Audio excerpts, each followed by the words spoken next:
hope you're all doing well.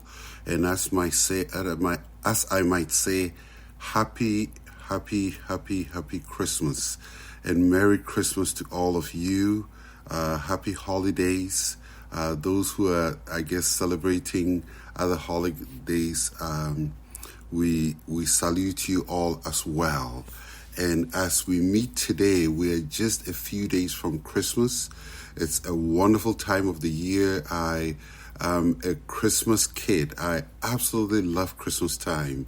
My mom and dad gave me so many wonderful memories of Christmas, which I still carry with me. And I hope that you are able to spend some wonderful time with your family and friends and the people you care about this time of the year, because it is indeed magical.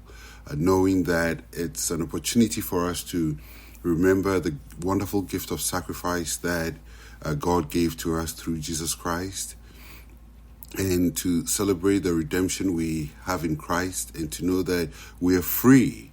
We're free mentally, emotionally, spiritually, and we are free to love as well.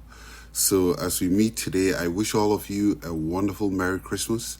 And I hope that this Christmas will be a time of renewal, a time to search your hearts, a time to strengthen your relationships, a time to enjoy, and indeed a time to also make some time for yourself to meditate on what is very important.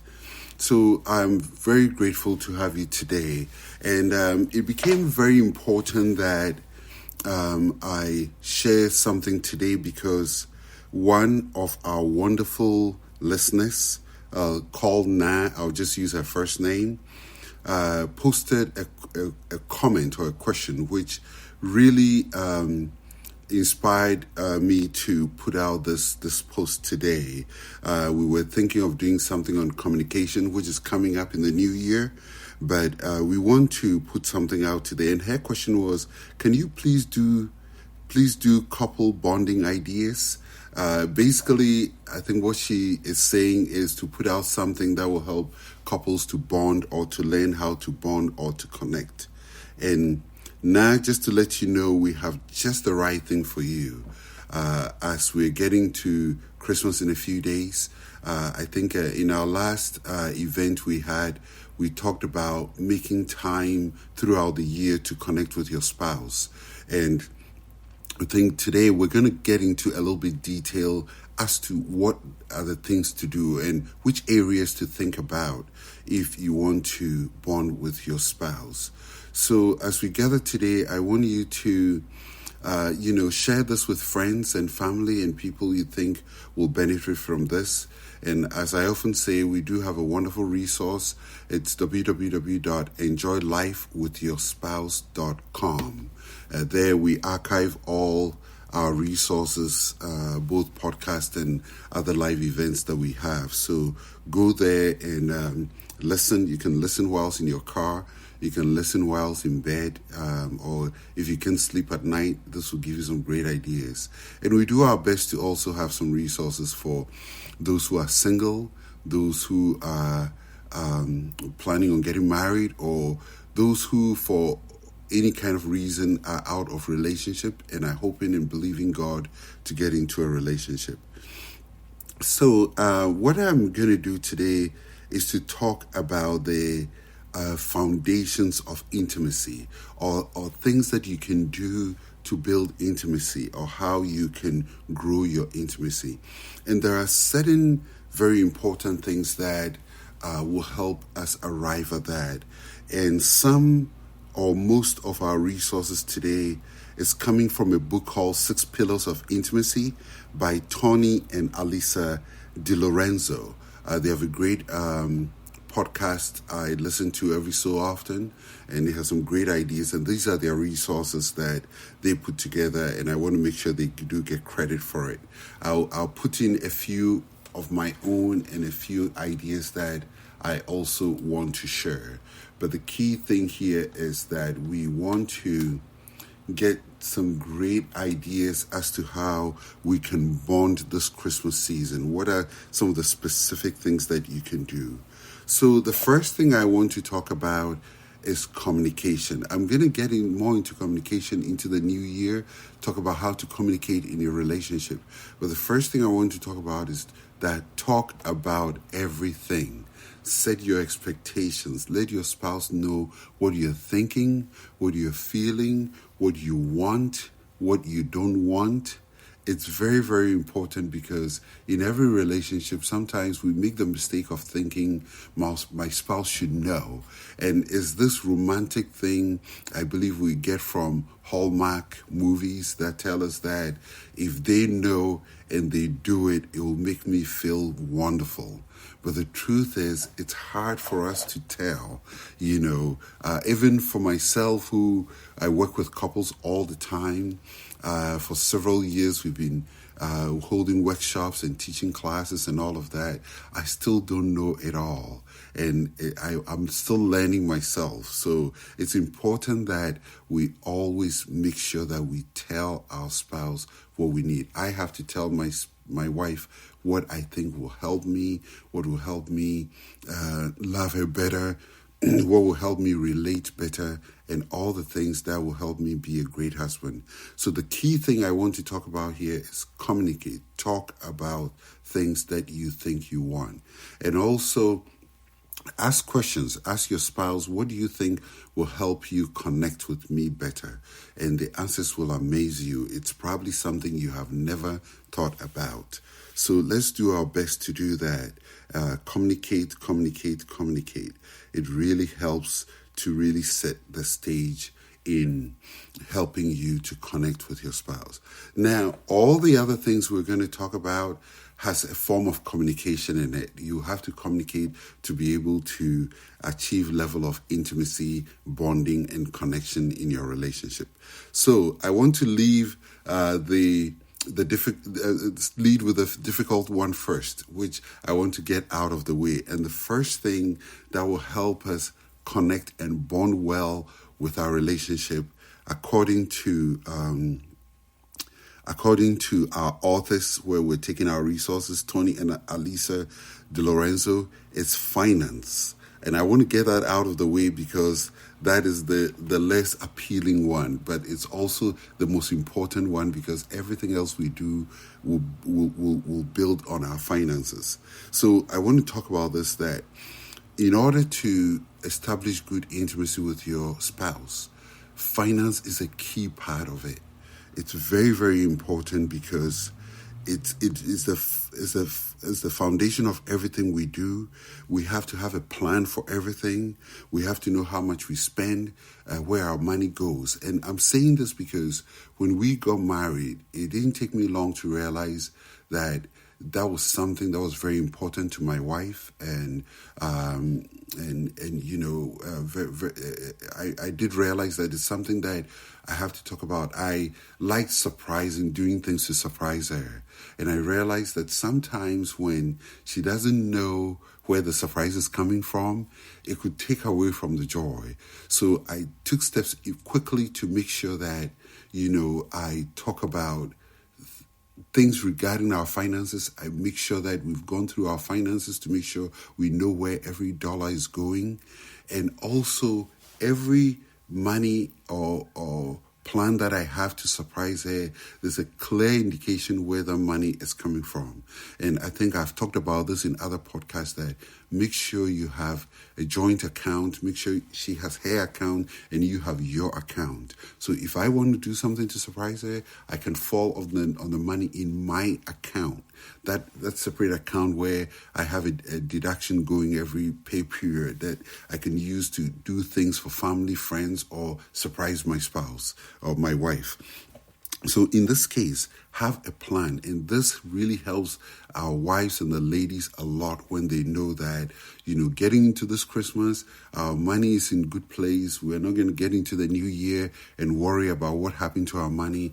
And, you've planned things out very well. And this is the extra money that, you have a couple of dollars or a couple of CDs or a couple of naira somewhere, or pounds or whatever, denomination or currency you have.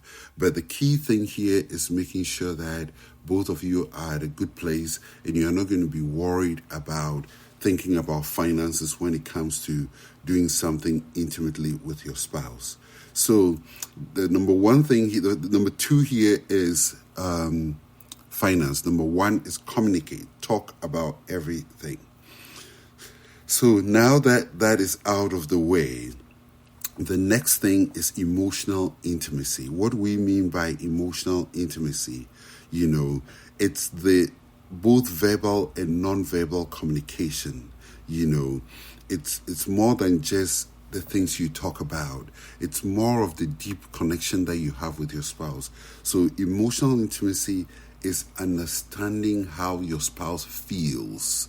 Emotions are feelings. Emotions are the state in which you are that gives you the responses you need. Whether you're sad, you're happy, you are you feel guilty, you are filled with joy, and all those emotions. So it's key here to always understand where your spouse is emotionally. And again, it goes down to communication. You have to talk about it. So key thing here is that make sure you ask questions if you have to. Make sure you bring up conversations that go deep into issues that you think might be affecting her, and let her talk about it and open up. And this will definitely open up that space of deep emotional connection. Our emotions are very important, and I don't want to leave the guys out because, our societies make us feel men are tough and we don't need help. We don't have to get into our emotions, but it's very important that we open up to our emotions. If you're emotional as a man, it's okay. Jesus himself wept when he had to, when he was emotional. Many times it's recorded that he wept. And I've seen great men weep too. So, I've seen George Bush, the former president of the United States. He wept when his father died. And I think it takes a great man to do that. So let's express our emotions when we feel we have to. Let's not bottle it up. Let's open up. And if you want to open up to another buddy you have, that's also good. I have a band of brothers myself that I open up to if I have to chat with them about things that are on my heart, so that I take that burden off my wife. So it could be things about work or life or finances or things that I know they are more skilled than I am. I will fall on them to provide that strength or that knowledge that I need to grow. So let us think of our emotional intimacy. Talk to your spouse about things that are deep, things that you want him or her to know, things that will help you. Let's go deep, and don't be shy about being vulnerable and opening up. Sometimes we feel shy about talking about things that are very personal or deep. The Bible talks about naked and not ashamed. If you are in a relationship, you're married and you live with your spouse and both of you are naked and not ashamed, it should be okay to talk about things that are deep and are emotionally engaging. Let's not hide that. Let's not think that, it will not be taken well, or I'll be disappointed, or I'll be hurt. You know who you're dealing with. So it's important for you to open up and talk about some of these issues. So the next thing I want to talk about is physical intimacy. Physical intimacy is very important when it comes to bonding and connecting with your relationship, because physical intimacy is touching and sex and romance and all those things that involves the two of you connecting as a couple. And it involves holding hands. I like holding hands. When you're taking a walk this Christmas, or going to church, or going out to the store or shop with your spouse, hold hands. And it doesn't matter who initiates it. Hold hands and walk hand in hand. Is a gesture of affection. It's a physical intimacy, and a lot of people call it PDA, meaning public display of affection. It's okay, because it might boost somebody's relationship up when they see both of you holding hands. So it's okay to do that. Hugging, kissing, cuddling is a great great one. Don't just sit in a couch and watch TV, but get close to each other and cuddle and hold each other. It really helps for you to connect. And I guess the ultimate when it comes to physical intimacy, it's sex, which as a couple you have to prioritize in your relationship, make it happen, make it fun, make it playful, and make sure that you're listening to each other in terms of what works for them, what brings them pleasure, and what brings them joy. Sex is very important. It's not dirty. It's pure. It's clean. And it's been made for your enjoyment. God didn't feel shy when he created sex. And it's important that we acknowledge that it's a beautiful thing. We will not let the pop culture tell us about sex. We know that it's a good thing already. And let's not learn from negative sources. Let's know that it's a pure and beautiful thing that we've been gifted with as married couples, that you need to celebrate, that you need to enjoy. And it's important that you talk about it too when it comes to communicating about everything that we're listing out today. So make sure you talk about it, make intimacy and sex an important part of your relationship. Expect it, talk about it, receive it, give it, and know that it's a wonderful thing and it's a great part of your relationship.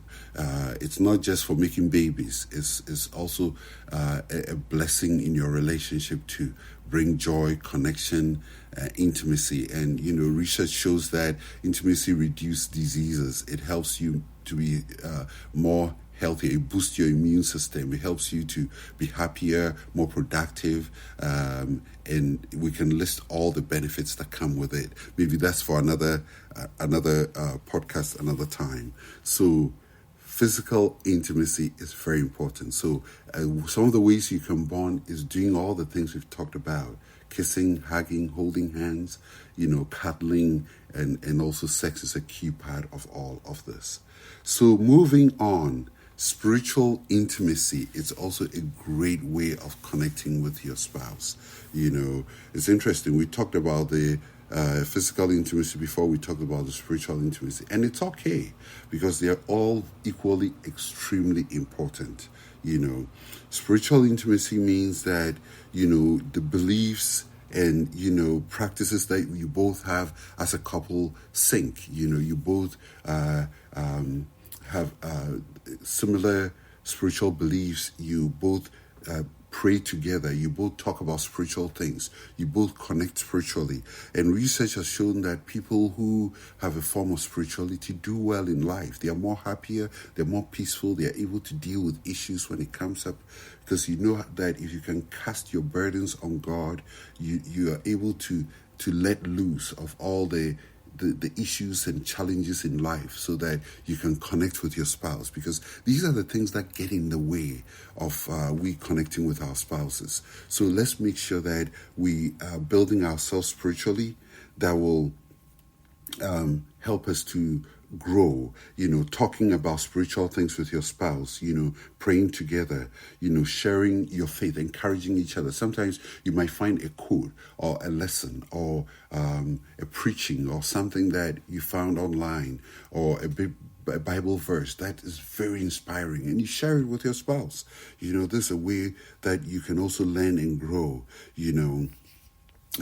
and freely talking about faith issues. If you come across a topic about faith. I remember some time ago, my wife brought up this issue about women wearing men's clothes, and we did a great study on it, and it's amazing the things that we learned, and maybe I might tell you a few of them. One of the things that we learned is that if the piece of attire is made for a woman, then it's women's clothes, whether it's pants or shorts or not. If it's made for a woman, it's women's clothes. And the irony about all of this is that when we look in biblical times, I guess the movies and all the biblical movies that we have, clothes that men wore back then, that's what women wear today. So, and again, it tells you that it leaves us in a gray area. What do we really call men's clothes and women's clothes?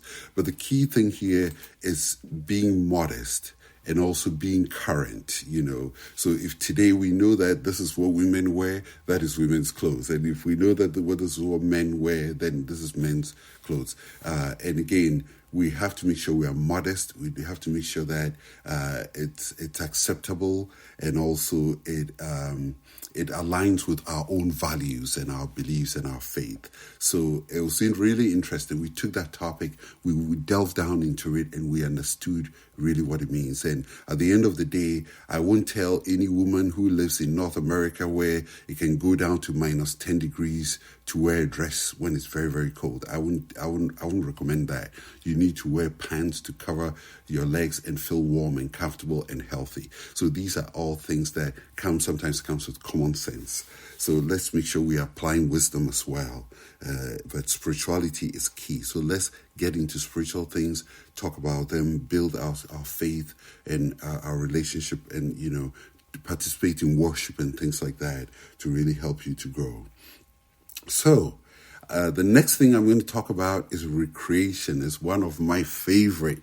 I love recreation, especially this time of year. Christmas time is great to plan some recreational activities. What do you like doing with your spouse? Where do you like going? What are some of the things that you do when you want to take a break? Going out to eat is great, but then when you go out to eat, what do you do? What do you talk about? That's where it's key. It's not just going out to eat, but doing something whilst you're at it. Sometimes I don't recommend going out to watch movies. It's great, but it's wonderful when you add other things to it, because watching a movie doesn't help you to connect. But if you want to watch a movie, after you watch the movie, sit somewhere and talk about it. What did you learn? What was funny? What was engaging? And laugh about it. That's where it comes full circle. But when we talk about recreation, do things that you enjoy. Do things that is not work. Do things that will help you laugh a little bit. You can play a game together, a board game together. You can, I'm trying to think of some of the ideas. If you both are into sport, maybe you can play soccer. Sometimes my wife and I, when it's very cold, we come to our basement and we kick some ball. Just in the basement, a small space here, but you can just kick the ball to one person, they kick. And guess what? We are having recreation and exercise at the same time, and we're laughing at each other and playing, And then you can joke amongst each other. That's another great thing too. When you decide that, I'm going to bring up some jokes and let's laugh at ourselves, but make sure you're sensitive and you're not laughing at something that it can trigger certain emotions in your spouse. Be very careful about that. But let's make sure that we have light jokes. We're doing things that can help us to connect. So on your date nights, do things that help you to connect. Go on a walk, that way you can talk and appreciate nature and see the beauty in life. Recreation is very key. So do physical activities, do things that help you to connect. Go and see a show, a show like a play or orchestra. About 2 weeks ago, my wife and I went to see an orchestra. They played some Christmas music, and it was really, really amazing to see all the instruments and the conductor and all of that. It was really, really a great experience, and we had so much to talk about. And when it was going on, we were looking at the booklet they gave us when we went into the theater and trying to understand the music, because some of it was in German. So we had to look at the translation, which was in the booklet. So that gave us an opportunity to connect. So recreation is very, very important. Do something fun. Go to a sports game. Go to watch a sports game on TV. And I have some great friends who like basketball, and the two of them can sit, a husband and wife, and watch basketball and laugh, and we get a little bit competitive along with it. So recreation is very, very, very important. So don't forget that. So we did talk about intimacy, but it's interesting that the resource we're using actually highlights sexual intimacy as a topic on its own. And so I want to get back to it. And I think I've talked about some of the key things when it comes to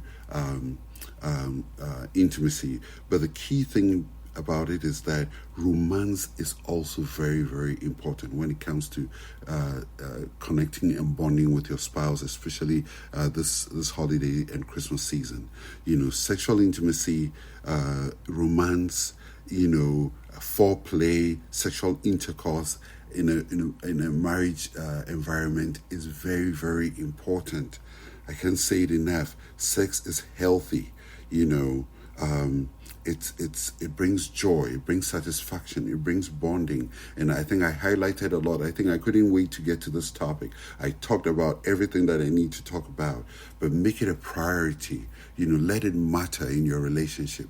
Learn about it, learn about each other, listen to each other when it comes to intimacy. And this is not just a thing for guys, it's a thing for both of you. So as men, you have to pay attention in making sure that you're listening and to your spouse, taking clues from your wife to make sure that you are providing sexual pleasure for your wife as well. And again, there's been so much that has been said on this, but Mark Gangor talks about this in his video, which you can find on YouTube, called "Laugh Your Way to a Better Marriage," where he talks about what do you have to do to please your wife sexually. He said, buy flowers and help her and talk to her and do all of this. And then he reverses the question and say, what do you have to do as women to bring your husband around sexually? And he says, show up naked. It sounds very simple, but there's more behind it. So this is a topic that I want us to make sure that during this time, we're making time to connect sexually, and sexually can start starts with talking. It starts with understanding. It starts with romance. Romance is doing all those things that lead up to intimacy. And for men, helping your wife around the house is even romance. Gary Chapman talks a lot about this. So do all those things that will help set the stage for a wonderful experience. And if you look at all the things we've talked about today, if you start with communication, you talk about finances, you talk about physical connection, you talk about emotional intimacy, they all lead up to sexual intimacy. It's very, very important that if we check out all these things, it's going to come down to it, where you both find yourself in a place where you're enjoying good sexual intimacy. So use this time of the year, as the year comes to an end, as you celebrate time with family and friends, spend special time with your spouse too, in connecting in all these areas to make sure that you're using this to build your relationship. The Bible talks about living with our spouse with understanding. It's a very key part of our relationship. When we say live with your spouse with understanding, it means that understanding what works for your spouse, what brings your spouse joy, what doesn't bring him or her joy, and all these things will help you to make sure that you're setting the ground for deep emotional connection, for great bonding as husband and wife, and this will help your relationship to thrive. So I hope that you've been able to pick some ideas here that will help you as we begin this wonderful time of year of spending time with the people we care about. And if you're single, it's important that you spend some time to, hang out with your friends, go out with your friends for dinner. We've done this where I've called about, well, I'm not single, but I have guy friends who sometimes I say, let's go and play golf. We've gone to play golf. I'm not a pro golfer, but we go to, putting range to just drive some balls, or we can go to miniature golf places to play, and it's fun. If you're a girl, you can go out with your friends to do some shopping, or go out to eat, or go do your nails. That's one great thing my wife likes to do. Go and do her nails. It's great to do that, to really bond with friends too, and make sure that you are spending time with your family too. When I talk about family, I talk about your cousins, your parents, your grandparents, and nephews and nieces, and all of that. That is very important. They also play a key role in supporting us in various ways. So I hope these ideas help. Make sure you take good care of yourself and have a wonderful Christmas. God bless you all, and we'll be in touch very soon.